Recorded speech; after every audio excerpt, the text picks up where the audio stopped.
Hello everyone. To install Kahoot widget on iOS, you first need to download Kahoot app, and then when you did that, just enter Jiggle mode, tap on the plus icon in top right, and then just search for Kahoot. There you have it. Just tap on Kahoot. You have display your like questionnaires, Kahoots. You have small widget, medium widget, and then you can have large widget. So let's just add large widget, and then you will see your previous Kahoots. You can search, you can create, you can enter pin as well.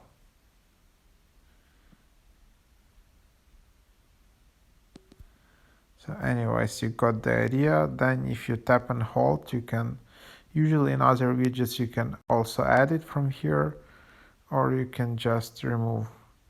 So as you can see here, you will see like top picks, questionnaires, Kahoots. So that's that.